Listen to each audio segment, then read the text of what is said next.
Guys, welcome back to Beaver Creek. My name is Nico. Today, not super interesting, but we have some 2x4s to cut. We have quite a bit of fir right here. Finish that pile up. More in the back over there. You probably can't see it, it's too far away. But we have a lot of fir to cut. My buddy needs some 2x4s and some 2x6s. So that's what we're gonna cut. Let's get to it. First things first, a couple in here that are firewood. Anything that is just too crooked or not going to yield anything. You know, like that one at the end on the forks there. Probably give me two 2x4s out of it. That's not worth my time. Better used as firewood. So let's get it out of the way. But this one is shaped like a bow. Again, not worth my time. In the firewood pile.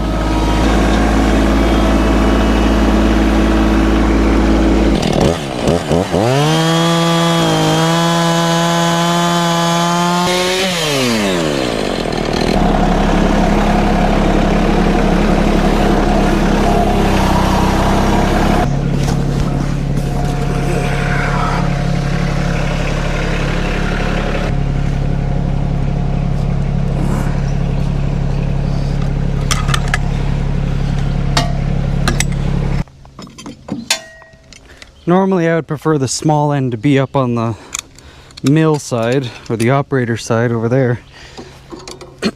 But just didn't work out that way this time, which is fine.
So for 2x material and 1x material, I made these little blocks.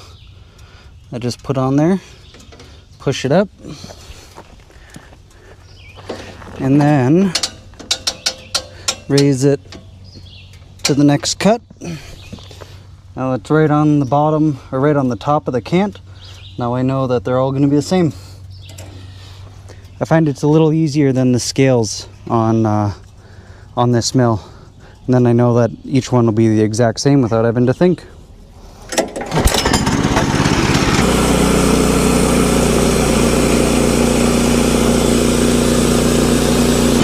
And then for your last cut, you have to put it on the bottom, like this.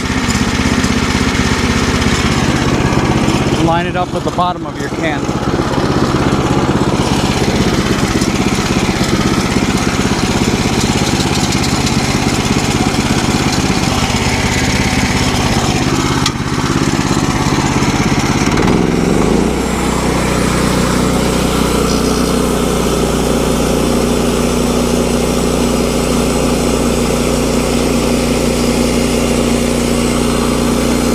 All right, when you do that, you have a little sliver. Usually I leave enough that this is a 6.5 inch cant if I want 6 inches out of it. And that's going to account for the kerf of your blade on each cut and then a little bit at the end. But if you're going to do that, make sure that your mill is tuned in and you're not getting a bunch of waves. And you'll get a nice cut all along the bottom there, nice and consistent. But if you have waves in there, you're going to be cutting up and down between your two cants, and that's not going to be any good. I see a lot of questions of people online on like Facebook, on the Woodland Mills page, asking how to level the mill and things like that. And it's not just one process that you're going to do and have your mill level forever. I'm checking and always leveling and adjusting. As you are milling, you notice that maybe you're a little bit out on one side. So you come back out here with the wrenches and a level and a string line and you fix it. You just have to keep on doing that. And that's the price that you're gonna pay. You buy a cheaper mill, that's what happens.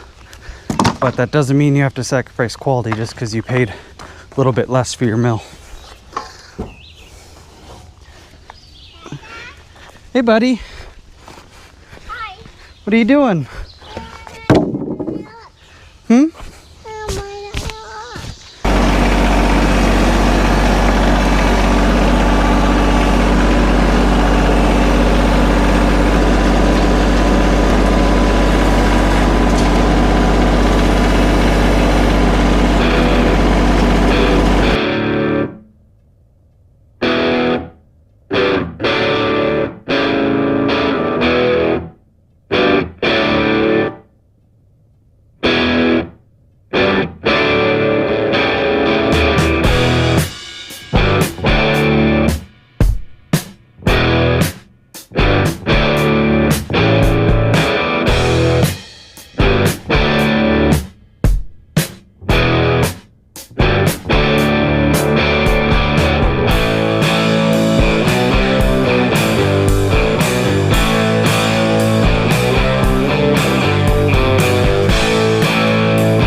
All right,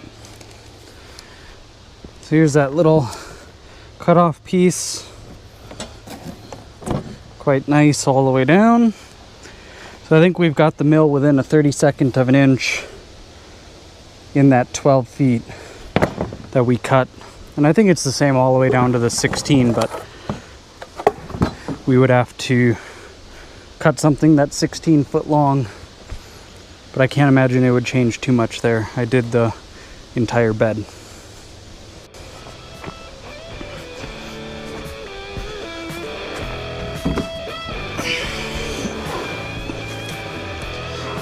All right, there's the last 2x6, 15 2x6s, 22 2x4s.